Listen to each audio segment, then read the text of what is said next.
పైకి తీసుకెళ్తామని చెప్తారా? గట్టిగా చెప్పండి. యేసునందు దేవుని యొక్క సంగమా,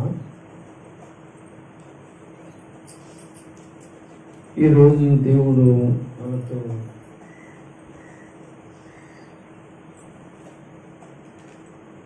మాట్లాడడానికి ఆయన సిద్ధంగా ఉన్నాడు. ప్రభు సన్నిధిలో పరిశుద్ధాత్మ దేవుడు ఆయన మనతో మాట్లాడుతూ ఉండగా మన యొక్క మనస్సులను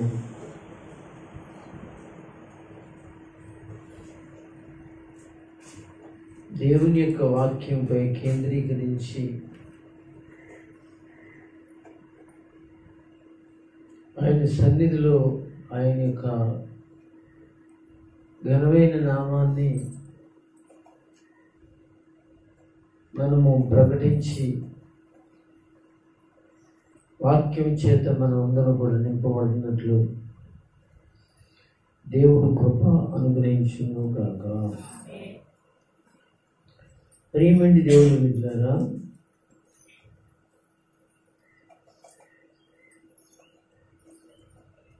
దేవుని యొక్క వాక్య లేఖనంలో గడిచిన ఆదివారం నేను చెప్పిన వాక్యాన్ని మీరందరూ కూడా గుర్తుందనుకుంటున్నాను. నిన్న ఆదివారం ఏ వాక్యాన్ని అయితే నేను గ్రహించాను, ఆ వాక్యంలోంచి ఇంకా కొన్ని విషయాలు నేను ఆఫ్ చేయటం జరిగింది.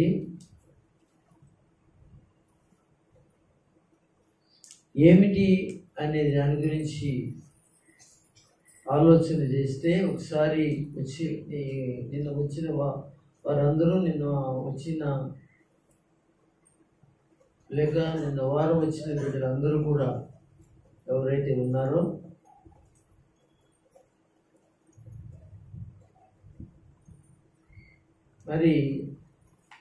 మరొకసారి వాక్యాన్ని నిన్న ప్రకటించిన వాక్యాన్ని మరొకసారి నేను జ్ఞాపకం చేసి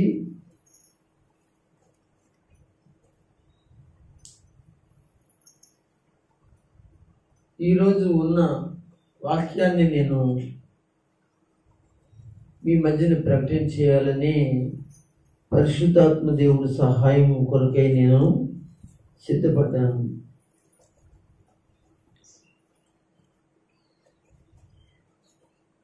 నిన్న వారము దేవుడు నిన్ను నిశ్చయముగా ఆశీర్వదించాలంటే అని దాని గురించి నేను మాట్లాడటం జరిగింది.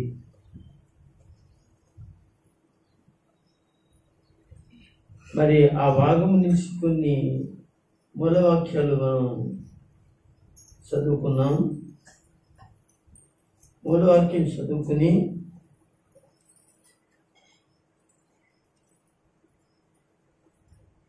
వాక్యాన్ని నేను చెప్పుకోవటం జరిగింది. కనుక ప్రియ దేవుని బిడ్డలారా, ఈరోజు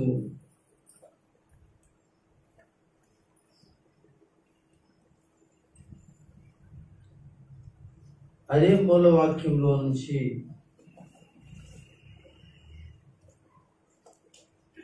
మాట చదువుకుని నిన్న వారము చెప్పిన విషయాలు ఒకసారి జ్ఞాపకం చేసి ఈ వారంలో కూడా కొన్ని సంగతులు నేను మీకు మధ్యన ఉంచాలని ఆశపడుతున్నాను. ఇది ఉపదేశకాండము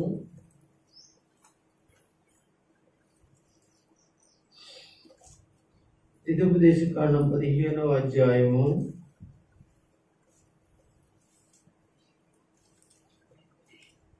4వ వచనాన్ని చదవండి. నీవు స్వాధీనపరుచుకున్నట్లు నీ దేవుడైన యెహోవా నీకు స్వాస్థ్యముగా ఇచ్చుచున్న దేశంలో యెహోవా నిన్ను నిశ్చయముగా ఆశీర్వదించును అంటున్నాడు. మీరు గమనించండి, ఈ ద్వితీయోపదేశ కాండంలో 15వ అధ్యాయము 4వ వచనములో యెహోవా నిన్ను నిశ్చయముగా ఆశీర్వదించెను అనే మాట కనబడుతుంది. నీవు స్వాధీనపరుచుకున్నట్లు నీ దేవుడైన యెహోవా నీకు స్వాస్థ్యముగా ఇచ్చుచున్న దేశములో యెహోవా నిన్ను నిశ్చయముగా ఆశీర్వదించును అనే మాట ఇక్కడికి మనకు కనబడుతుంది. దేవుడు నిన్ను ఆశీర్వదించాలంటే, దేవుడు నీ కుటుంబాన్ని ఆశీర్వదించాలంటే, దేవుడు నీ పిల్లలను ఆశీర్వదించాలంటే, నీ భర్తను ఆశీర్వదించాలి అంటే, నీ భార్యను ఆశీర్వదించాలంటే, టోటల్గా నీ కుటుంబాన్ని ఆశీర్వదించాలంటే అనేటువంటి విషయాన్ని మనము చాలా సంగతులు నిన్న ఆదివారం నేర్చుకున్నాం. ఈ ఆదివారం కూడా మనము మరికొన్ని విషయాలు నేర్చుకోవడానికి ఇష్టపడదాం.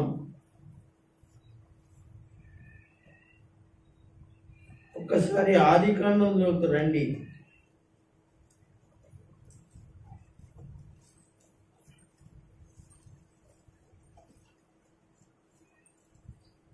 ఆరో అధ్యాయాన్ని తెరిచి, ఆరో అధ్యాయం కాదండి, 9వ అధ్యాయం తెరిచి మొదటి వచనాన్ని చూద్దాం. మరియు దేవుడు నోవాహును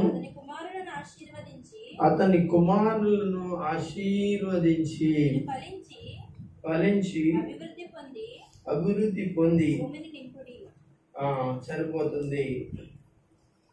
ఇక్కడ నిన్న ఆదివారం మనం ఈ మాటను చదువుకున్నాం.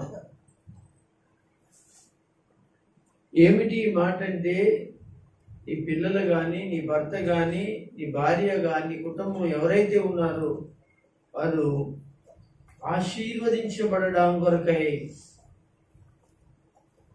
దేవుడు మాట్లాడుతున్న నేపథ్యంలో ఇక్కడ మరొకసారి మనము జ్ఞాపకం చేసుకుంటున్నాం ఈ మాట. ఎవరిని? నోవాహుని. ఈ కుటుంబంలో భార్య ఉంది, కొడుకులు ఉన్నారు, కోడళ్ళు ఉన్నారు, కుటుంబం అంతా ఉన్నారు.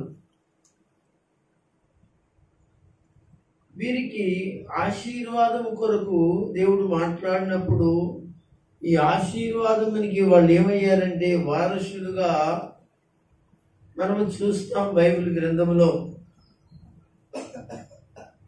అయితే వీళ్ళు ఆశీర్వదించబడడానికి గల కారణాలు అని ఏమిటి? వీళ్ళు ఆశీర్వదించబడాలంటే ఏం చేయాలి? వీళ్ళు ఆశీర్వదకరంగా ఉండాలి అంటే వాళ్ళ పిల్లలు ఆశీర్వదకరంగా ఉంటే ఏం చేయాలి? నోవాహు ఆశీర్వదకరంగా ఉండాలంటే ఏం చేయాలి అనేటువంటి విషయాన్ని మనము కొన్ని విషయాలు మనం ధ్యానం చేశాం. వాటిని ఒకసారి జ్ఞాపకం చేస్తూ, నోవాహు నీతిపరుడై ఉన్నాడని, అందును బట్టి దేవుడు తన కుటుంబాన్ని, తన పిల్లలను ఆశీర్వదించాడని, తన కుటుంబము నీతిమంతులుగాను నీతి కలిగిన వాళ్ళుగాను బ్రతికాడని, నోవాహు కూడా నీతిపరుడని మన వాక్యంలో మనం చదువుకున్నాం. రెండవది, నిందారహితుడిగా ఉన్నాడు. ఆశీర్వదించబడడానికి. ఈ మాటలను మనం ఎందుకు చెప్తున్నానంటే, ఈరోజు చెప్పేది వాక్యం ఈ ఎంబడి ఈ వచనాలు ఒకసారి జ్ఞాపకం చేస్తే ఆదివారం వచ్చిన వాడికి మరొకసారి నేను ఈరోజు చెప్పేటువంటి వాక్యాన్ని అర్థమవుతుంది మీకు. కనుక నిందారహితుడై ఉన్నాడు ఎవరు? నోవహు అని వాక్యం చూపించాను. అయితే నోవహు ఒక్కడే కాదు కానీ నోవహు భార్య, నోవహు కొడుకులేనండి 3 కొడుకులు, అలాగే 3 కోడళ్ళు,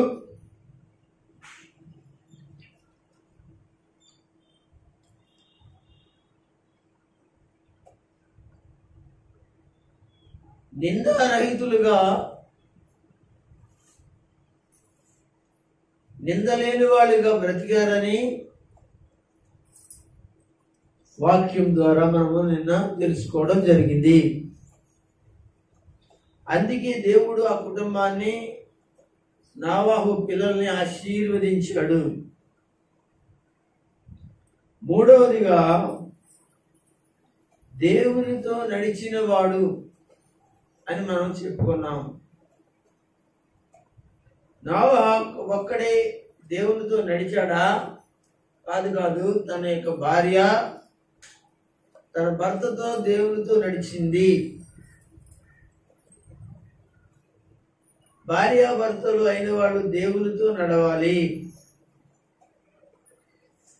అంతంత మాత్రమే కాకుండా ఆ కుటుంబంలో ఉన్నది పిల్లలు, లేక ఆ పిల్లలకి పెళ్ళైతే కోడళ్ళు కానీ, లేక వారి యొక్క కుటుంబంలో ఎవరైతే ఉంటారో వారి పిల్లలైన వాళ్ళు నోవహుతో పాటు దేవునితో నడిచారని మనము నేర్చుకోవడం జరిగింది. అందుకే దేవుడు ఏం చేశాడంటే వాళ్ళను ఆశీర్వదించాడు. అంత మాత్రమే కాకుండా మరికొన్ని ఉన్నాయి. కనుక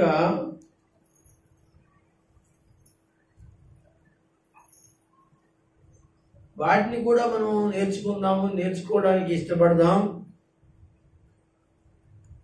నోవహు జీవితంలో ఏ విధంగా వారి కుటుంబం పడిందో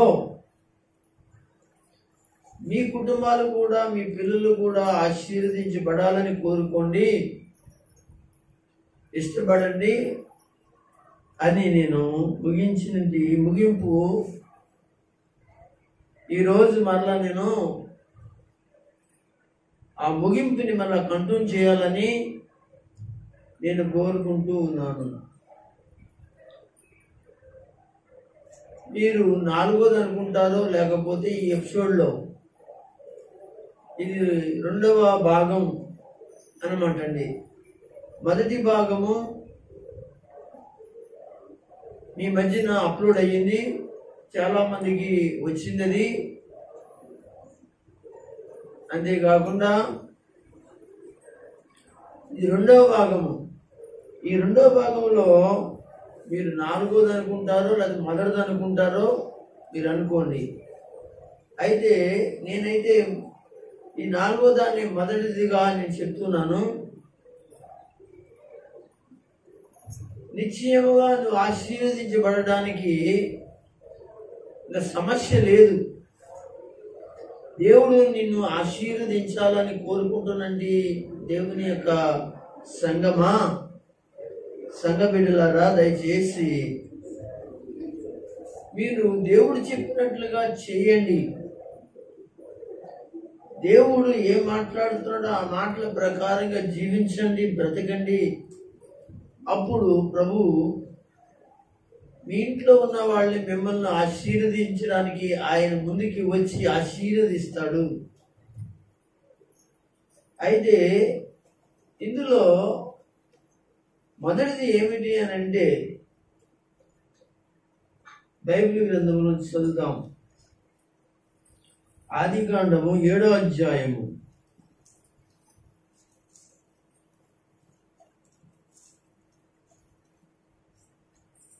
5వ వచనాన్ని చదువుతారా?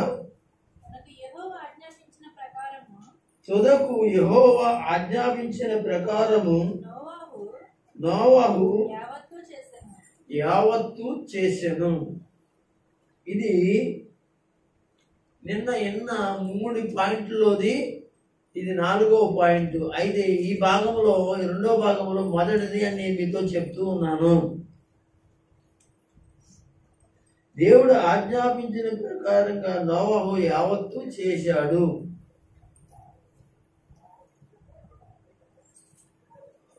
ఈ 7వ అధ్యాయంలో 5వ వచనంలో నోవహు చేసినది ఉంది ఇక్కడ. అది ఎలా చేశాడంటే దేవుడు ఆజ్ఞాపించిన ప్రకారం. మీరు ఆలోచించండి, దేవుడు ఆజ్ఞాపించిన ప్రకారం. దేవుడు ఆజ్ఞాపించి మనం చేయాలి తప్ప మన సొంతంగా మన ఇష్టానుసారంగా చేస్తే దేవుడు ఒప్పుకోడు. ఆయన ఒప్పుకుంటే నాకే, ఒప్పుకోకపోతే నాకే, నేను మాత్రం అలాగే చేస్తాను, అలాగే ఉంటాను అంటే అది నీ కర్మ, నేనేం చేయలేను. కానీ దానికి మాత్రం తీర్పు ఒక రోజున మాత్రం నువ్వు తీర్పు మాత్రము లోనికి రావాల్సిన దాని కానీ వాడి కానీ ఉంటావు. కనుక నోవహు దేవుడు ఆజ్ఞాపించినట్లుగా చేయాలి. అది ఏదైనా కానీ ఒక క్రమం ఉంటుందండి, ఒక క్రమం ఉంటుంది. దేవుడు ఒక క్రమం ప్రకారంగా ఆజ్ఞాపించాడు, ఆ క్రమం ప్రకారంగా వెళ్ళాడు. నేను ఆ క్రమం ప్రకారంగా వెళ్ళను కానీ వంకర టింకర్గా నేను వెళ్తాను అంటే మాత్రం నేనేం చేయలేను. కానీ ఏదైనా చేయాలనుకుంటే, చేయకోకుండా ఉండాలనుకుంటే దేవుడే చేయాలి, అది మానేయాలి. నీ జీవితంలో ఆశీర్వాదకరంగా లేకుండా చేయడానికి. ఎందుకు చెప్తున్నానంటే నువ్వు ఇంతవరకు కూడా క్రమంగా ఉండట్లేదేమో. ఆయన చెప్పినది ఏదైనా, ఆజ్ఞాపించింది ఏదైతే ఉందో ఆ యావత్తు నువ్వు చేయట్లేదేమో. ఆలోచించండి దేవుని బిడ్డలారా. తుదకు యెహోవా ఆజ్ఞాపించిన ప్రకారం. ఇది పాస్టర్ గారు ఆజ్ఞాపించింది కాదండి. ఈ రోజున పాస్టర్ గారు ఆజ్ఞాపించిన ప్రకారంగా నడిచేవాడు చాలా మంది ఉంటారు. కానీ నేను అంటున్నాను, నేను ఆజ్ఞాపించను. నేను ఆజ్ఞాపించిన ప్రకారంగా మిమ్మల్ని నడమని నేను అంటలేదు. కానీ దేవుడు ఆజ్ఞాపించిన ప్రకారంగా చేస్తే ఆ సంఘంలో ఉన్న వాళ్ళందరూ కూడా ఆశీర్వదించబడతారు. కనుక ఆ ఆజ్ఞాపించినది లేక ఆ సేవకుడు చెప్పింది దేవుడు ఆజ్ఞాపించిన సంగతి మరిచిపోయి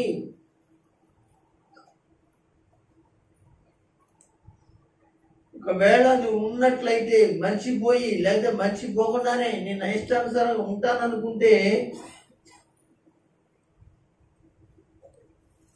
అది దేవుని యొక్క తీర్పులోనికి రాగలుగుతామనే విషయాన్ని మీరు మర్చిపోకండి. అయితే ఆజ్ఞాపించిన ప్రకారం యావత్తును చేసెను. అసలు దేవుడు ఏం ఆజ్ఞాపించాడు, నోవహు ఏం చేశాడు అనేది కూడా మనకు కావాలి. దేవుడు ఒక పద్ధతి ప్రకారంగా మనం వెళ్ళాలి. దేవుడు ఏం ఆజ్ఞాపించాడు, మనం అనగా ఏం చేయాలి అని దాని గురించి మనం జాగ్రత్తగా ఆలోచన చేస్తే అక్కడక్కడ కొన్ని వాక్యాలు మనం చదువుకుందాం. 6వ అధ్యాయం తెరిచి చూడండి. ఆదికాండము మొదటి వచనం నుంచి ఒకసారి చదవండి. మీరు వినండి. నరులు భూమి మీద విస్తరింప ఆరంభించారటండి. కుమార్తెలు వారికి పుట్టినప్పుడు దేవుని కుమారులు నల్లి కుమార్తెలు చక్కని వారని చూచి వారందరిలో వారికి మనసు వచ్చిన స్త్రీల వివాహము చేసుకునేను. అవుదాం. ఇక్కడ ఈ 2 వచనాల్లో ఉన్న మాట ఏంటంటే, ఇది నోవాహు దినములలో జరిగినటి సందర్భం. ఏం జరిగింది అని అంటే, నరులు విస్తరించ ఆరంభించారట. ఆలోచించండి దేవుని బిడ్డలారా. ఆదాము తరువాత ఒక్కొక్కరుగా కుటుంబాలుగా విస్తరించడం ప్రారంభించారు. అప్పుడు ఏం జరిగింది అంటే దేవుని బిడ్డలారా,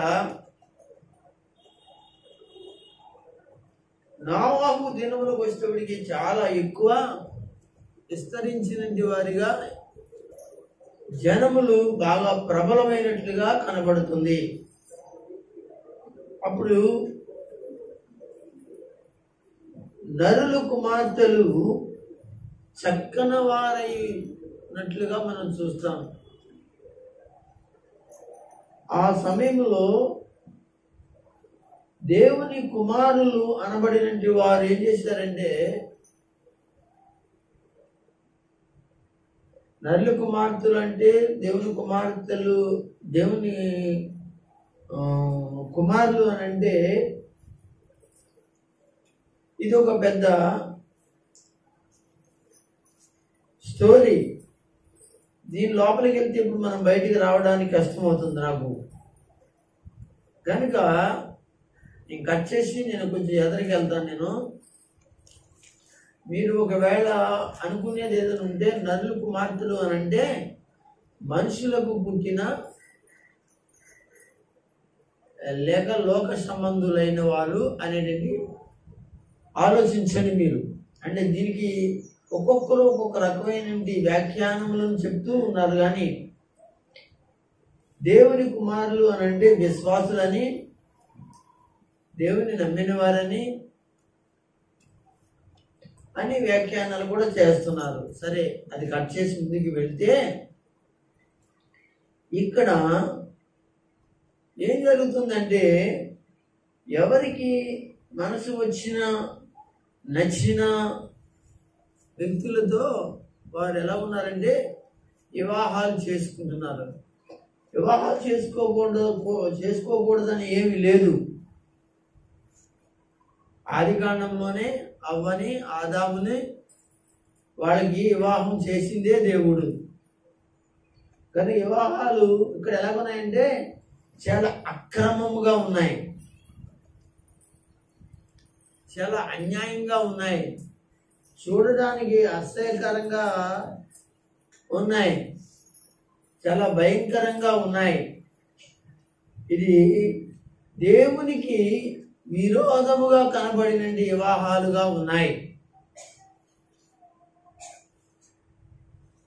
అప్పుడు ఆ సమయంలో ఆ పరిస్థితులలో చాలా భయంకరమైన పరిస్థితులు మనకు కనబడుతూ ఉంటాయి. ఇలా కిందకి చదువుకుంటూ వెళ్తే కొన్ని సంగతులు మనం చెప్పుకోగలుగుతాం. చదవండి ఒకసారి. అప్పుడు యెహోవా నా ఆత్మ నరులతో ఎల్లప్పుడూ వాదించదు, వారు అక్రమ విషయములో. ఇక్కడ మనం ఆగుదాం. వారు తమ అక్రమ విషయములలో క్రమంగా లేరండి. వాళ్ళు చేసిందే క్రమం, వాళ్ళు నడుస్తుందే క్రమం, వాళ్ళు పాటించిందే క్రమం. ఈ రోజు కూడా అలాగే ఉన్నారు కదా, సంఘాల్లోనూ లేకపోతే సమాజంలోనూ అనేకమైన దేశాల్లో గ్రామాల్లో కూడా వాళ్ళు చేసిందే, వాళ్ళు నడిచిందే, వాళ్ళు ఆలోచించిందే కరెక్ట్ అయింది, క్రమంగా అని అనుకుంటున్నారు. కానీ అక్రమం అనుకుంటలేదండి, అక్రమం చేస్తున్నాం అనుకుంటలేదండి. మీరు ఒకసారి ఆలోచన చేయి. నీ దైవజనుడు కాకుండా, తెలియకోకుండా నీ దైవజనుడు కాకుండా వేరే వేరే సందర్భాల్లో వేరే వేరే పరిస్థితుల్లో నువ్వు నడుస్తున్న ప్రతి పరిస్థితిలో కూడా అది అక్రమమా లేకపోతే న్యాయమా అది నీ ఇంగికే అప్పగిస్తున్నాను. దేవుని దృష్టికి అయితే అన్యాయము, అది అక్రమం. కనుక ప్రియమైన వాళ్ళారా గమనించండి, ఇక్కడ చెప్పిన మాట ఏమిటి అంటే వారు తమ అక్రమ విషయంలో నరమాతృలు. చూడండి బైబిల్ ఒకసారి చూడండి, అందులో తలకాయలు బైబిల్లో పెట్టి చూడండి, ఒకసారి చదవండి ఒకసారి అమ్మా. అప్పుడు యెహోవా ఆత్మ నరులతో ఎల్లప్పుడూ వాదించదు, వారు తమ అక్రమ విషయంలో నరమాతృలై ఉన్నారు. అక్కడ నరమాతృలు అన్నక్కడ చిన్న ఏముంటదండి, అంకి ఉంటుంది. ఎంత ఉంది అక్కడ అంకి? రెండా అంకి ఉంటే కింద పుట్టినట్లో కింద ఏమని రాస్తుంది? ఏమంట? శరీరులు అని ఉంది. ఒకసారి దేవునికి స్తోత్రం. దాన్ని చెప్పనమండి. ఇక్కడ నరమాతృలు అని ఉంటే అక్కడ మూల భాషలో ఏముందంటే శరీరులు ఉంది. శరీరులు అంటే అంటే ఇప్పుడు అక్కడ ఉన్నటువంటి మనలాంటి శరీరాల గురించి కాదు మాట్లాడింది.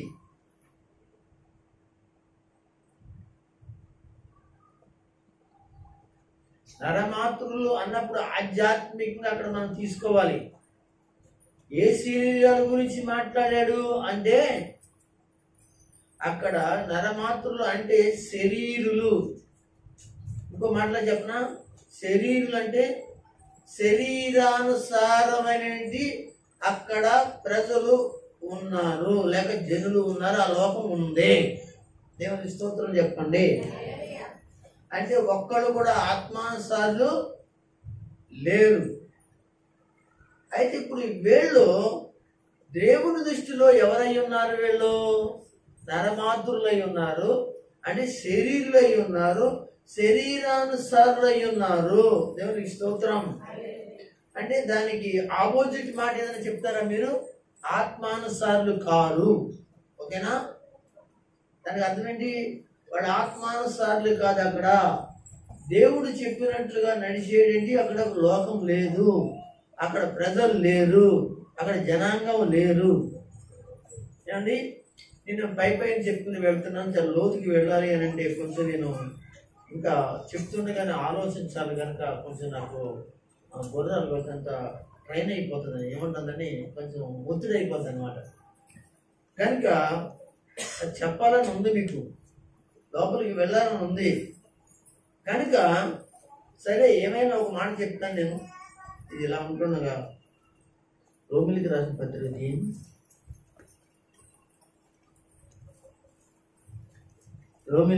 పత్రిక నేను చెప్తాను. నేను చూడండి,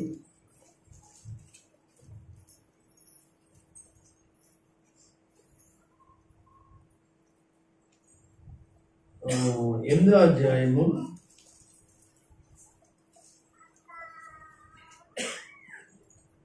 5వ వచనం నుంచి కిందకు ఒకసారి చదవండి. శరీరానుసారులు శరీర విషయముల మీద మనసునుంతురు. ఆగుదాం. శరీరానుసారులు వాక్యమే, ఇంకా నేను ఏం తీను. మళ్ళీ చదువు నాన్న. అంటే అక్కడ నరమాతులైన వారు ఎవరండి? శరీరానుసారులేనా కాదా? పుట్టినట్లు ఏముంది? శరీరులు అని ఉంది కదా. ఇప్పుడు చదువు ఇక్కడ వాక్యం. శరీరానుసారులు శరీర విషయముల మీద మనసునుంతురు. ఆత్మానుసారులు ఆత్మ విషయం మీద అరస్తా. అలా చేయకూడదు. చదువు. ఆత్మానుసారులు ఆత్మ విషయం మీద మనసు ఉంతురు. శరీరానుసారమైన మనసు మరణం. దేవునికి స్తోత్రం. ఆదికాండంలోకి రండి. అయితే ఇక్కడ ఆదికాండంలో 6వ అధ్యాయములో ఉన్నటువంటి విషయాలు మీరు గమనిస్తే ఇక్కడ ఒక ప్రళయం వచ్చింది. ఏంటండి? ఏ ప్రళయము? జల ప్రళయము. అంటే ఆ జల ప్రళయంలో ఆనాడు ఉన్న లోకం అంతా ఏమైపోయింది? చనిపోయింది.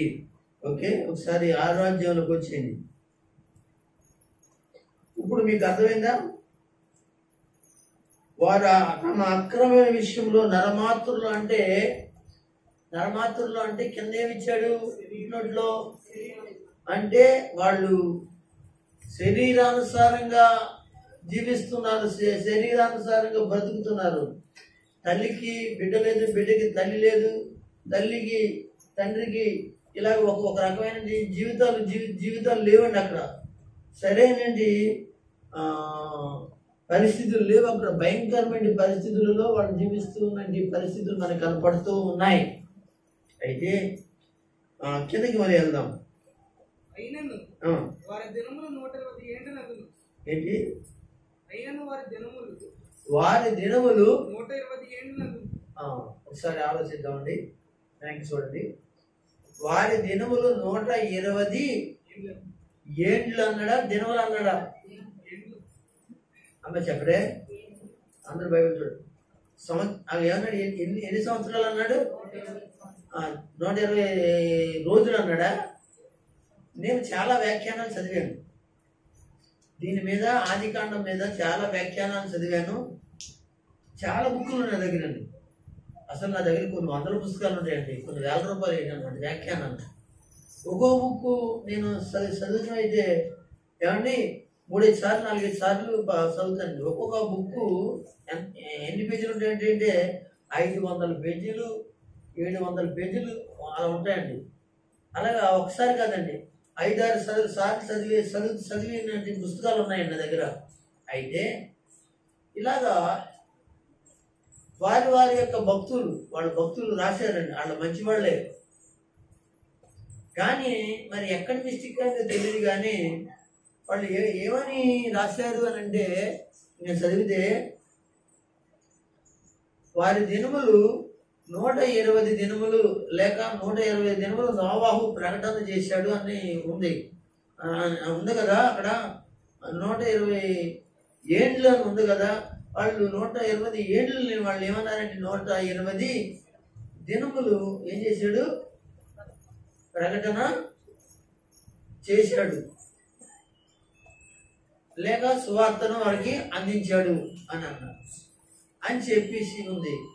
అయితే నేను అంటున్నాను, దేవుని బిడ్డలారా మీరు గమనించండి అండి, మీరు ఆలోచించండి. ఇక్కడ జాగ్రత్త మీ మనసు ఇక్కడ ఉంచండి. ఇక్కడ 120 ఏమంటే ఒకసారి చూడండి, 120 దినాలు అయితే వాళ్ళందరికీ ప్రకటించిన వార్త 120 దినాలైతే వాడెప్పుడు కట్టుంటాడు? వాడు ఎన్ని రోజులు కట్టుంటాడు?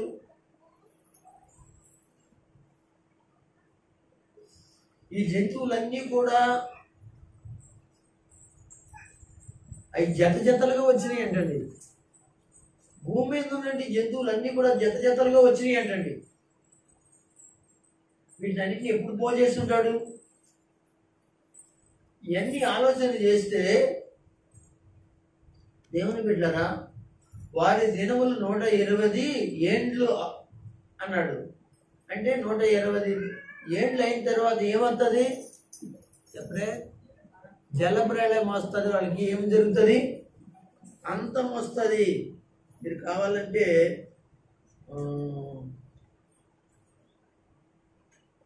13వ వచనంలో కనపడుతుంది, చదవండి ఒకసారి. అంతం అనే మాట ఉంటుంది చూడండి. దేవుడు నోవాహుతో సమస్త శరీరం మూలముగా భూమి బలాత్కారంతో నిండి ఉన్నది గనుక నా సన్నిధిని వారి అంతం వచ్చి ఉన్నది. ఇక్కడ బలాత్కారం అని ఉంది కదా, ఈ జ్ఞాపకం పెట్టుకోండి. నేను మర్చిపోతే మీరు నాకు జ్ఞాపకం చేద్దరు కానీ, ఓకేనా? బలాత్కారంతో నిండి ఉన్నది గనుక నా సన్నిధిని వారి అంతం వచ్చి ఉన్నది. నా సన్నిధి వారికి ఏమొచ్చింది? అంతం వచ్చి ఉన్నది. అంతం వచ్చి ఉన్నది అంటే అది ఎప్పుడు వచ్చింది అని అంటే 120 సంవత్సరాల తర్వాత ఏమొచ్చింది? 120 సంవత్సరాల తర్వాత వచ్చి ఉంటుందండి. మీకు నేను ఇంకా కొంత చెప్పాల్సింది, అప్పుడు మీకు అర్థమవుతుందండి. అప్పుడు ఒకవేళ ఇది కరెక్ట్ కాదు అనేది మీ యొక్క ఆలోచనకు అప్పగిస్తాను. ఓకేనండి. ఎందుకంటే ఇక్కడ ఏం కనపడుతుందంటే ఈ వచనంలో ఇక్కడ 6వ అధ్యాయంలో మనకి కనపడుతున్నటువంటి మాట చదవండి ఒకసారి. ఇందాక చదివిన వాక్యం, దేవుడు నోవాహుతో సమస్త శరీరం మూలముగా భూమి బలత్కారంతో నిండి ఉన్నది గనుక. అక్కడ వద్దమ్మా, ఇక్కడికి వచ్చేయండి. 4-5 నిమిషాలు చదివాక అక్కడికి వచ్చాను. ఇందాక ఎక్కడ చేసాం. యెహోవా ఆత్మ, అప్పుడు యెహోవా నా ఆత్మ నరులతో ఎల్లప్పుడూ వాదించదు. వారి తమ అక్రమ విషయములలో నరమాత్రులై ఉన్నారు. అయినను వారి దినములు 120 ఏళ్ళు. అదే అనమాట అండి. 120 సంవత్సరాలు అన్నాడు. అంటే 120 సంవత్సరాలు నోవాహు ఏం చేశాడు? వారికి సువార్తను ప్రకటన చేశాడు. అంతేగాని 120 దినములు కాదు. తర్వాత చదవండి. ఆ దినములలో నెఫీలులను వారు భూమి మీద ఉన్నారు, తర్వాత కూడా ఉన్నారంటండి. మళ్ళీ చదవండి అన్నమాట. ఆ దినాలలో నెఫీలులను భూమి మీద ఉన్నారట, ఆ తర్వాత ఉన్నారు అని అంటే మోషే కాలంలో కూడా ఉన్నారు, అలాగే ఇశ్రాయేలీల కాలంలో కూడా ఉన్నారు ఈ నెఫీలులు. ఈ నెఫీలులు అంటే వాళ్ళు ఎంత బలవంతులు అంటే చాలా బలవంతులు,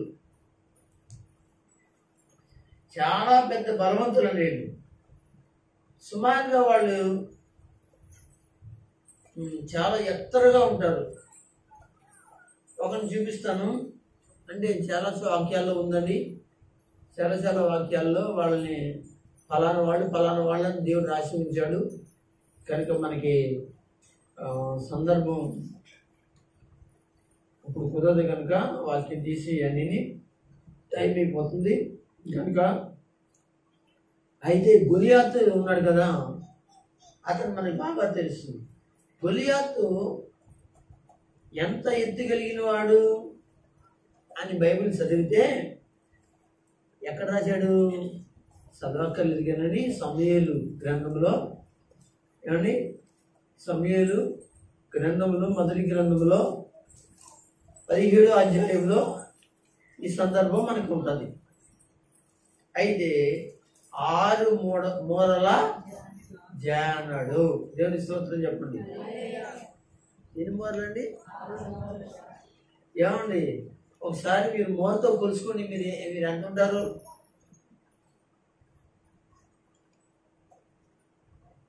మూర అంటే ఎంత అండి? మూర అంటే ఎంత? అదిగో రామకృష్ణ గారు చూపిస్తున్నారు, మామసేది దాకా చూపిస్తున్నారు. ఏళ్ళు కాడి నుంచి మామసేది దాకా చూపిస్తుంది మూర. ఏమండి, పూలు కొరికినవాడు తిరుగుతుంది, పూలు కొరికినవాడు ఆడడానికి తిరుగుతుంది మూర. ఏమండి, ఎన్ని మూరలు గొలియాతు ఉంటాడు? 6 మూరల జానడు.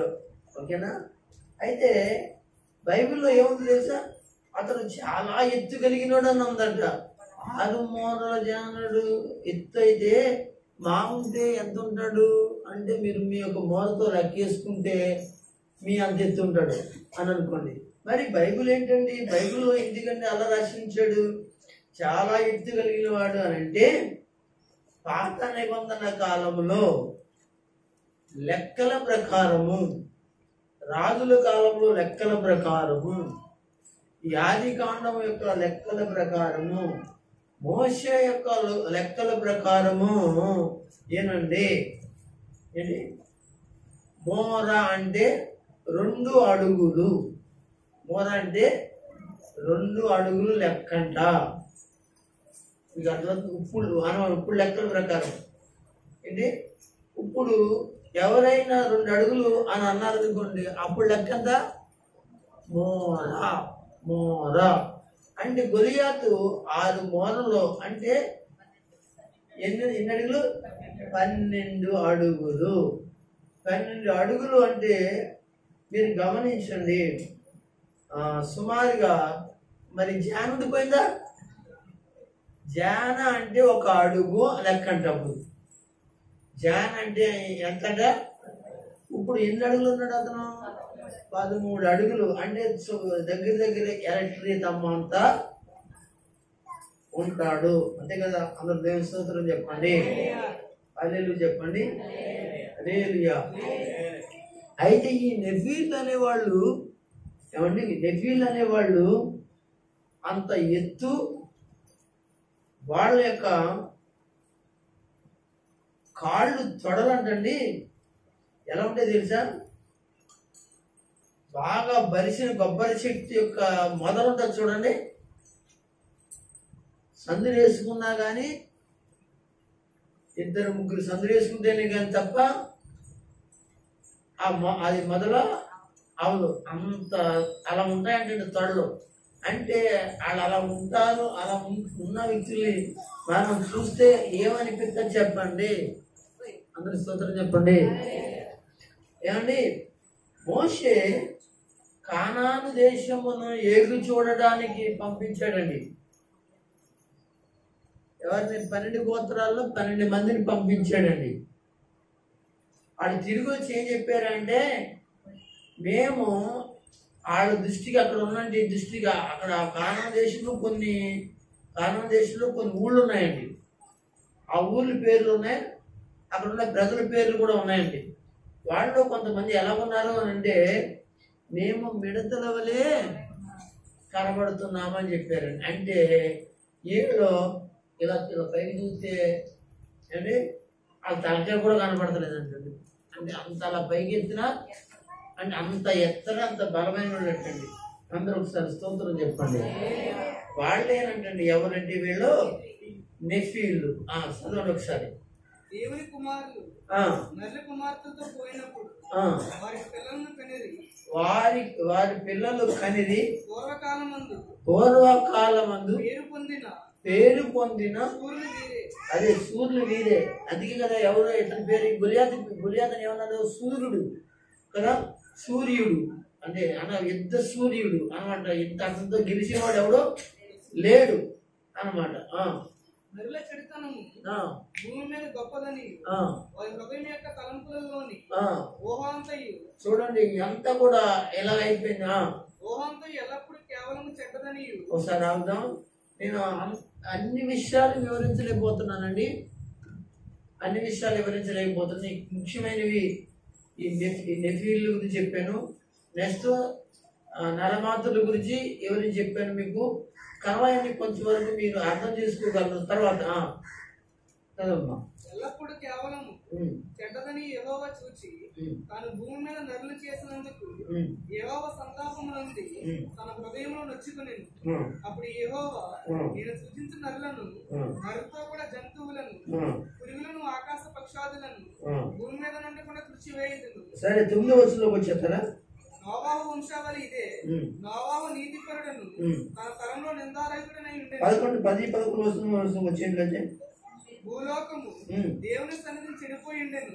భూలోకం బలత్కారం. చూడండి, భూలోకము దేవుని సన్నిధిని చెడిపోయి ఉండెను. భూలోకం అంటే ఎలా ఉందంటే దేవుడు చూడగా చాలా అసహ్యకరంగా కనపడింది. ఆ అసహ్యకరంగా కనబడింది ఏమంటాడంటే చెడిపోయింది. దేవుని సన్నిధిని చెడిపోయింది. దేవుడు చూడగా చెడిపోయింది. మీకు అర్థమైందా? దేవుని సన్నిధిని చెడిపోవడం ఏంటి అంటే దేవుడు చూడగా, అక్కడ దేవుని యొక్క లోకంలో ఉన్న వారు చూడగా, కిందకు చూడగా భూలోకంలో ఉన్న వారందరూ కూడా ఎలా కనపడుతున్నారంటే వాళ్ళ దృష్టికి చెడిపోయి ఉన్నారు. భూలోకం బలత్కారంతో నిండి ఉండేది. బలత్కారముతో నిండి ఉన్నది. బలత్కారంతో నిండి ఉన్నది. అందరూ స్తోత్రం చెప్పండి. ఇక్కడ బలత్కారులు అనేది పైన కూడా చదువుకున్నాం కదా. పైన చదువుకున్నామా? ఎక్కడ అక్కడ పుట్టినట్లు ఉంటుంది. పుట్టినట్లు ఏం చెప్పి అక్కడ అంకించాడు చూద్దాం. ఏమన్నా బలత్కారులు అని అన్నమాట అండి. నెఫీలు అనగా ఏంటండి? బలత్కారులు. అయితే ఇక్కడ మనం 13వ వచనంలో కూడా అదే చదువుకున్నాం. బలత్కారముతో నిండి ఉంది. ఏంటి? భూలోకం బలత్కారంతో నిండి ఉంది. అంటే అక్కడ ఉన్నట్టు వాళ్ళందరూ కూడా చాలా బలవంతులు. వాళ్ళ యొక్క హృదయ తలంపులన్నీ కూడా దేవుని దృష్టిలో చెడిపోయినవి. వాళ్ళ ఇష్టానుసారంగా వాళ్ళ జీవితం భయంకరంగా ఉన్నాయి. అయితే వీళ్ళు చాలా భయంకరంగా బలత్కారులండి. ఎంత బలత్కారులు అంటే ఈ రోజులు కూడా అయ్యే జరుగుతున్నాయండి. మీరు గమనించండి. పార్టీ పరంగా కానీ, రాజకీయ పరంగా కానీ, ప్రభుత్వ పరంగా కానీ, ఉద్యోగ పరంగా కానీ, ఇలా చెప్పుకుంటే కుటుంబ పరంగా కానీ, కుటుంబాల పరంగా కానీ, యవనస్తుల పరంగా కానీ ఇలా చెప్పుకుంటూ వెళితే బలత్కారులు ఎక్కువైపోయారండి. అది అన్యాయము అనేది ఆలోచించట్లేదు, ఇది న్యాయము అని ఆలోచించట్లేదండి. చాలా బలత్కారులుగా ఏమైపోతున్నారంటే ఏమైనా సత్యడు ఉంటే ఉన్నాడు అనగా అన్న టైపులో చాలా బలత్కారం. తల్లిదండ్రుల మీద బిడ్డలండి బలత్కారం చేస్తున్నారు. బలత్కారం అంటే చాలా అన్యాయంగా కొడటం, తిట్టడం, లాగటం, చేయడం, చాలా అవి చేసే పనులు చాలా అసహ్యకరంగా కనబడుతున్నాయి. కనుక బలత్కారం ఈరోజు కూడా భూమి నిండిపోయిందండి. ఏ కుటుంబంలో చూసినా చాలా బలత్కారంగా, ఏ ఈదులో చూసినా, ఏ ఊర్లో చూసినా, ఏ ప్రాంతంలో చూసినా, ఏ దేశంలో చూసినా, ఏ వర్గంలో చూసినా, ఏ కులంలో చూసినా కానీ బలత్కారం భయంకరమైన పరిస్థితులు కనబడుతున్నాయి. అసలు న్యాయం అనేది లేకుండా కనబడుతుంది.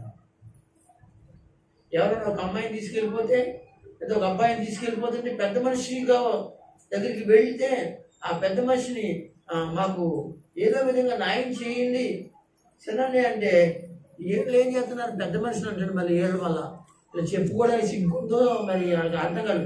పెద్ద మనిషిని అంటాడు వీళ్ళు. ఏమని అక్కడికి వెళ్ళి ఏంటంటే వాళ్ళతో మాట్లాడడం అంటండి. వెళ్తే వెళ్ళామా నువ్వు, వెళ్తే వెళ్ళవా నువ్వు, వెళ్తే వెళ్ళు, అక్కడ తన్నించుకుంటూ చూసుకో. నువ్వు చేసింది భయంకరం. ఆ బలత్కారమైన పరిస్థితులు, ఆ బలత్కారమైన జీవితాలు, ఆ పరిస్థితులు మేము కూడా పాలుపొంగులు పొందమంటారా? ఏంటి బలత్కారం? మేము కూడా దాంట్లో ఉండమంటాం అంటే ఆలోచన. వాళ్ళు ఏమంటారు? సరే అండి వెళ్తామండి చెప్తాను. నువ్వు వెళ్ళేది ఏంటిది? మంచిదారి అది బలత్కారం కలిగినది పరిస్థితి. నువ్వు చేసే పనులన్నీ కూడా ఎలాంటి ఆలోచన. వీళ్ళు పెద్ద మనుషులు అంటండి, వీళ్ళంటే గొప్పవాళ్ళు అంటండి, వీళ్ళంటే మహానుభావులు అంటండి, వీళ్ళంటే గ్రామానికి అంటే ఏదో ఉద్ధరించేవాళ్ళు అంటండి. ఇలాగా పాడైపోతున్న జీవితాలకి నన్ను నెంపకాయలు కొట్టి అనగా అటు వాళ్ళకి వీళ్ళకి బుద్ధి చెప్పి, వాళ్ళ తల్లిదండ్రులు వీళ్ళ తల్లిదండ్రులు బుద్ధి చెప్పి అని ఒక పెద్ద మనిషిగా నిలబడే వ్యక్తి కానీ ఉండాలి. కానీ ఆ బలత్కారానికి అనగా చేయబోతాం నుంచి తన ఏం తెలుసని ఇంకా అవతల వాళ్ళ తల్లిదండ్రులు ఏడ్చేలాగా, యువతల వాళ్ళ తల్లిదండ్రులు ఏడ్చేలాగా నువ్వు చేసే పెద్ద మనిషిగా నువ్వు ఆలోచన చేయడం. ఇలాంటి బలత్కారం ఇప్పుడు కూడా భూమి నిండా, ఇప్పుడు ఆ రోజుల్లో కూడా ఉంది, ఈ రోజుల్లో కూడా ఉంటూనే ఉంది. దేవుని బిడ్డలారా జరుగుతూనే ఉంది. అందుకే ఆ రోజున అంత జలప్రయం రావడానికి గల కారణం దేవుని వాక్యం చదివిస్తూ ఉంది కనుక, దేవుని వాక్యం మాట్లాడుతుంది కనుక ప్రియమైన దేవుని బిడ్డలారా ఆలోచించండి. కనుక ఏంటంటే ఇలాంటి బలత్కారం కలిగిన పరిస్థితులు ఆ రోజుల్లో ఉన్నాయి. దేవునికి మహిమ కలుగునుగాక. అయితే ఇక్కడ మనం ఏం చెప్పుకున్నాం? తుదకు యెహోవా ఆజ్ఞాపించిన ప్రకారము నోవహు యావత్తును చేసెను. ఇదంతా జరిగిన తర్వాత జలప్రళయం వచ్చేసింది. ఏమండి? జలప్రళయం వచ్చేస్తుంది. జలప్రళయంలో మునిగిపోతారు కనుక నువ్వు సువార్తను ప్రకటన చేయాలి. ఇవన్నీ పనులు చెప్పిన తర్వాత ఆయన ఎక్కడంటే ఇక్కడ కిందకు వచ్చేద్దాం. ఎక్కడంటే 15వ వచనం దగ్గరికి చదవాలి. నీవు దాన్ని చేయవలసిన విధం ఇది. ఆ ఓడ 300 మూరల పొడుగును. 14వ వచనం చదవండి, బాగుంటది. చిరిసారపు త్రాణుతో మీ కొరకు వాడను చేసి. ఇక్కడ ఒక మాను చెప్తున్నాడు, చితిసారకపు మాను. ఈ మానుతో ఒక వాడ చేయమంటున్నాడు. వినండి ఇక్కడ, ఏమండి, యావత్తు చేయమన్నాడు. స్వార్థ ప్రకటన చేయమన్నాడు. జరుగుతున్న అన్యాయాలను అనగా ఏం చేయమన్నాడు అంటే ప్రకటన చేయమన్నాడు. మీ మీద ఉగ్రత వస్తుంది, మీకు జనప్రజలు చచ్చిపోతారు అంటే నోవాహుని చాలా భయంకరమైన పరిస్థితుల్లో మాట్లాడటం మొదలెట్టారు. ఆలోపాలు మాట్లాడటం మొదలెట్టారు. ఏదో రకరకాలుగా మాట్లాడుతున్నారు. అయితే ఆయన అలాగే 120 ఏండ్లు అయ్యేటప్పటికి మీకు అంతం వస్తుంది అన్నట్లుగానే అంతం ప్రారంభించింది. అప్పుడు నోవాహుని దేవుడు ఏం చేశాడంటే జ్ఞాపకం చేసుకున్నాడు. ఎక్కడ జ్ఞాపకం చేసుకున్నాడు అంటే 9వ వచనంలో జ్ఞాపకం చేసుకున్నాడు. చదవండి. అయితే నోవాహు వంశవాళి ఇదే. నోవాహు నీతిపరుడును, తరంలో నిందారహితుడై ఉండెను. నోవాహు దేవునితో కూడా నడిచినవాడు. అయితే దేవుడు వాళ్ళ కుటుంబం అందరినీ కూడా ఏం చేశాడో తెలుసండి, అనగా రక్షించాలనుకున్నాడు. వాళ్ళందరినీ కూడా బతికించాలనుకున్నాడు. మరి అప్పుడు ఒక వాడను చేయడానికి ఏంటండి దేవుడు మాట్లాడుతున్నాడు. నోవాహు ఒక వాడ చెయ్యి, ఆకాశం నుంచి వర్షం వస్తుంది, భూమి కింద నుంచి భూమి యొక్క అగాధ జలం తూములు ఇప్పుతాను, అలాగే ఆకాశం యొక్క తూములు ఇప్పుతాను, కింద నుంచి వాటర్, పైనుంచి వాటర్ రాగానే మొత్తం ఏమైపోతాయి, పర్వతాలన్నీ కూడా ఏమైపోతాయి, మునిగిపోతాయి. ఆ కింద ఉన్న ప్రజలు ఎవరైతే ఉన్నారో వీళ్ళందరూ చనిపోతారు. పశువులు, పక్షులు, అనగా పురుగులు, అన్ని రకాల జీవులు ఏవైతే ఉన్నాయో అన్ని రకాల జీవులను ఏమవుతాయంటే నాశనం అయిపోతాయి, చనిపోతారు. కనుక నేను ఆమెను చంపేస్తాను, జలప్రయాణము ద్వారా చంపేస్తాను అని చెప్పాడు. అయితే ఇక్కడ ఒక వాడని చేయమన్నాడు. ఈ వాడ యొక్క ఎత్తు, ఎడల్పు, బారు చెప్పాడు. అందరు స్తోత్రం చెప్పండి, అందరు గట్టి చెప్పండి.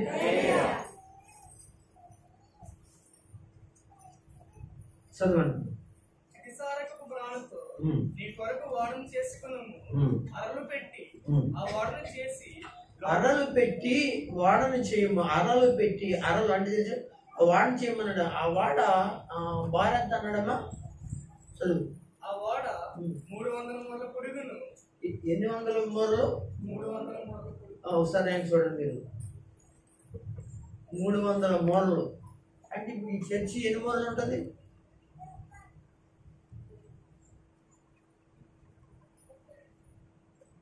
ఏమండి, ఎన్ని మూరలు ఉంటుంది? మూరలు ఎక్కండి. అంటే ఈ చర్చికి కొద్దిగా కొంచెం దూరం అనుకుందాం ఉంటుంది. అమ్మా ఏంటి ఎంత? 20 మూరలు కదా, 20 మూరలు. ఇలాంటి 3 చర్చిలు 4 చర్చిలు బాగా అనుకుందామా? ఓకే.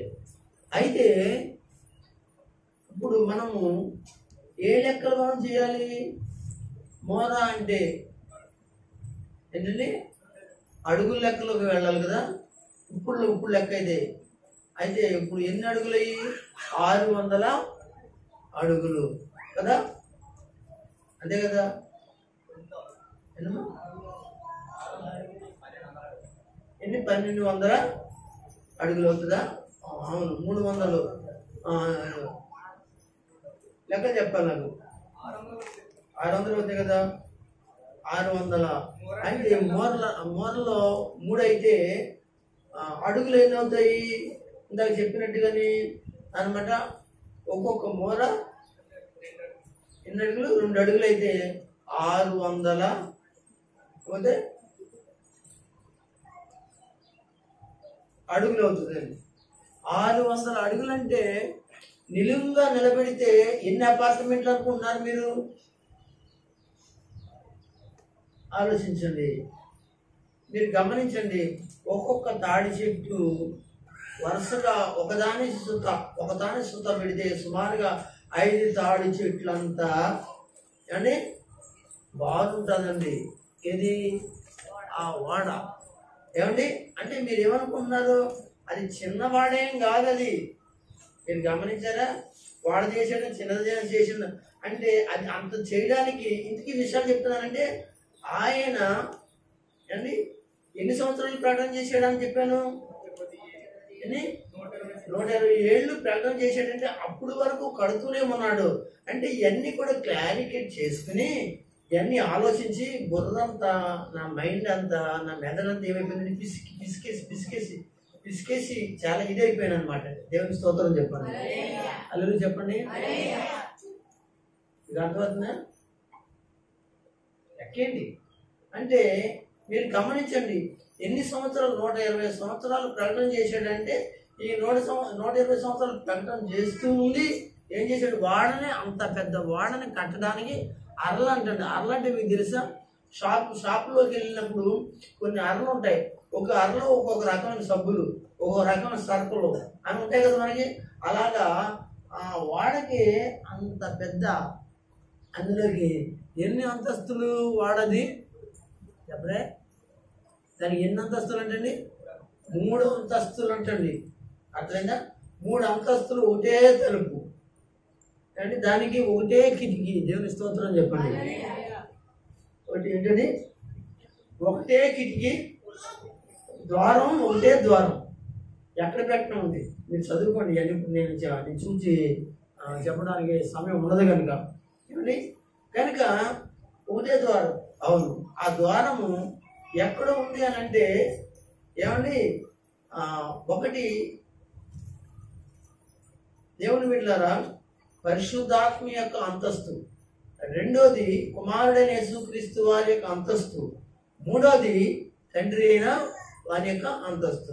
ఇదంతా చూస్తే ఎవరు కనపడుతున్నారు? అది దేవుడు కనపడుతున్నాడు. దేవుని స్తోత్రం చెప్పండి. అయితే ఆ వాడ ఏ వాడాది? ఏ వాడ? రక్షణ వాడ. అందరు స్తోత్రం చెప్పండి. ఆ వాడలో ప్రవేశించిన వారికి ఏం కలుగుతుంది? ప్రాణాపాయం లేకుండా కాపాడబడుతున్నారు. అలాగే యేసు అనే దేవుడు, తండ్రి కుమార పరిశుద్ధాత్మలు అనబడిన దేవుడు ఎవరైతే, అనగా యేసు అనే దేవుడు ఈ లోకానికి వచ్చాడో ఆయన ఏంటండి, మనం రక్షించడానికి వచ్చిన రక్షకుడుగా మనకి కనబడుతున్నాడు. ఒకసారి టైం చెప్తే బాగుంటుంది. ఎందుకంటే సరే నేను ముగించేస్తాను. కనుక దేవుని బిడ్డలారా, ఎందుకంటే ఇంకొక 4 విషయాలు ఉంటాయండి. నిన్న వారం 4 విషయాలు ఉంటాయి అన్నాను. అది ఒకటి పెరిగింది మళ్ళీ అని ఇంకా 4 విషయాలు ఉంటాయి. మరి చెప్తాను, లేకపోతే లేదు. చెప్పాలి, మరి చెప్తేనే మరి ఈ అంశానికి న్యాయం చేసిన అవుతాను నేను. కనుక ఓకేనండి, వీలుగా ఉంటే రేపు వారం కంపల్సరీగా తొందరగా ముగించేయడానికి ప్రయత్నిస్తాను. ఎందుకంటే చాలా ఆ 4 విషయాలు చెప్పేయడానికే నేను అనుకుంటున్నాను. కానీ నా వల్ల అవ్వదేమో అనుకుంటున్నా. పక్క నుంచి దేవుని యొక్క ఆత్మ అటువంటిదండి అన్నమాట. మీరు ఇంట్రెస్ట్గా వింటున్నారు కదా, ఎందుకంటే ఇలాంటి విషయాలు తెలుసుకోవాలి. కనుక ఇప్పుడు ఆ వాడకి ఒకటే తలుపు ఉంది. ఆ ద్వారమే ప్రభు అయిన యేసుక్రీస్తు. ఆ ద్వారం గుండానే ఎక్కడికి వెళ్ళాలి? పరలోకంలోకి వెళ్ళాలి, రక్షణలోనికి వెళ్ళాలి అనే విషయం మనకి చెప్తుంది. రెండోది కిటికీ. ఈ కిటికీ ఒకటే కిటికీ. ఈ కిటికీ ఏంటి? ఈ కిటికీ అంటే పావురాయిని విడిచిపెట్టిన కిటికీ. అందరూ స్తోత్రం చెప్పండి అండి. కాకిని విడిచిపెట్టిన కిటికీ ఇది కదా. కాకిని విడిచిపెట్టిన కిటికీ అదే, పావురాన్ని విడిచిపెట్టిన కిటికీ అదే. కానీ పావురాన్ని విడిచిపెడితే పావురం వచ్చింది, కాకి విడిచిపెడితే కాకి రాలేదు. దేవుని స్తోత్రం చెప్పండి. పాట ఒకటి ఉందండి, మర్చిపోయినా. దారి చూచిపోతున్నావా విశ్వాసి, నీ తీరమేదు గమనించవా విశ్వాసి. దారి చూచిపోతున్నావా విశ్వాసి, నీ తీరమేదు గమనించవా విశ్వాసి. వాడలో నల్ల కాకి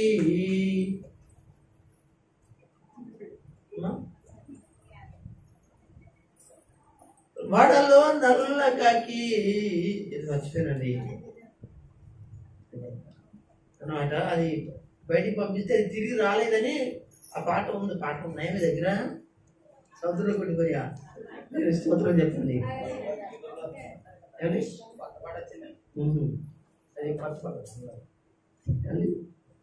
అందులో వడలో నల్ల కాకి చూడ పంపి లోకానికి. ఎందుకంటే స్పీడ్గా పని చేయట్లేదు కదా, అందుకే గమ్మున జ్ఞాపకం రావట్లేదు. వడలో నల్ల కాకి చూడ పంపి లోకానికి, చూడ చూడ లోక రుచి వడ మర్చిపోయే కాకి, కాకిలా జీవిస్తావా విశ్వాసి, పౌరములా మళ్ళొస్తావా విశ్వాసి. అవసరం లేదు, పడేసాను. ఇది వచ్చినప్పుడు నా మైండ్లోకి వచ్చేసింది. దేవుని స్తోత్రం కలుగును గాక. రెండు చేతుల పైకి స్తోత్రం చెప్పండి. కనుక ఈ పాట ఉంది కనుక మంచి పాట, ఆత్మీయంగా ఉన్న పాటలు అలాగే చేయండి. మనుషుల్ని కదిలించేవి, హృదయాన్ని కదిలించేవి, మనుషులు మార్చేవి పాటలు. కనుక ప్రియమైన దేవుని బిడ్డలారా, అయితే ఈ యొక్క కిటికీలోంచి కాకిని విడిచిపెట్టారు, రాలేదు. కనుక కాకిని విడిచిపెట్టి రాలేదు. అది ఎందుకు రాలేదు అని అంటే చచ్చిపోయిన శవాలను తింటూ వాడు మర్చిపోయిందట కాకి అండి. అయితే పావురాన్ని విడిచిపెట్టాడు, అది తిరిగి వచ్చింది. ఎందుకంటే అది పావురం మామూలు కుడిపోయినట్లు తింది కదండి, పవిత్రమైంది కదా, మరి వచ్చేసిందండి. వచ్చేటప్పుడు ఒకసారి వచ్చింది, మళ్ళీ రెండోసారి పంపించాడు. రెండోసారి వచ్చినప్పుడు మాత్రం ఒలివల కొమ్మ తీసుకుని వచ్చింది అనమాట అండి. అప్పుడు ఆ నోవాహు గ్రహించింది ఏంటంటే మెల్లిమెల్లిగా నీళ్లు తగ్గుతున్నాయి అనే ఆలోచన అతనికి కలిగింది. సరే, ఈ కిటికీ మనకి ఏం కనపడుతుందండి? పరిశుద్ధాత్మనికి సాదృశ్యంగా గుర్తుగా ఉందండి. అంటే అనగా యేసు ద్వారా పరిశుద్ధాత్మ దేవుడి లోకానికి వచ్చాడు. యేసు ద్వారా మనకి రక్షణ ద్వారము మనకు వచ్చింది అనే విషయాన్ని మనకి ఈ వాడ మనకి గుర్తు చేస్తుంది. అందరు గట్టిగా స్తోత్రం చెప్పండి. అల్లుని చెప్తా, అల్లుయా. ఓకేనండి. అయితే ఎన్ని మూరలు కనుక 600 మూరలైనా 300 మూరలు అంటే అడుగులేమో ఎన్ని? 600 అడుగులు. అలాగే ఎత్తు ఎంత? 50 మూరల ఎడల్పు. ఆ రకంగా నేను చెప్పినట్టుగా లెక్కలే చూడండి. ఎంత పెద్ద ఓడ, దానికి కావాల్సిన స్థలం ఎన్ని ఎకరాల స్థలం కావాలో అంటే ఒక మైదానంలో ఏం చేశాడంటే ఎవరు? నోవాహు ఏం చేశాడు చెప్పండి? ఆ వాడని తయారు చేశాడు. ఈ విషయాలన్నీ కూడా ఆది కాండంలో ఏముందండి? ఆది కాండంలో రాయబడినటువంటి విషయాలు మనకి కనబడుతుంది. ఒకసారి అందరూ కూడా ఒకసారి తెరిచి చూడండి, ఒకసారి రండి.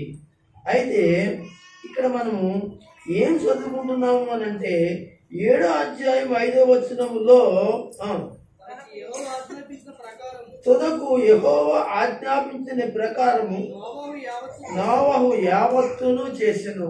ఇప్పుడు అనగా 6వ అధ్యాయము నుంచి ఏమండి అలాగే 7వ అధ్యాయం 5వ వచనం వరకు కూడా ఏమైతే చెప్పబడినాయో రాయబడినాయో వాడ గురించి కానీ, ఆ జల ప్రళయముల గురించి కానీ, పరిస్థితుల గురించి కానీ, దేని గురించి అయితే మరి రాసి ఉంచాడు దేవుని బిడ్డలారా, ఆ యావత్తును అనగా నోవాహు ఏం చేశాడు?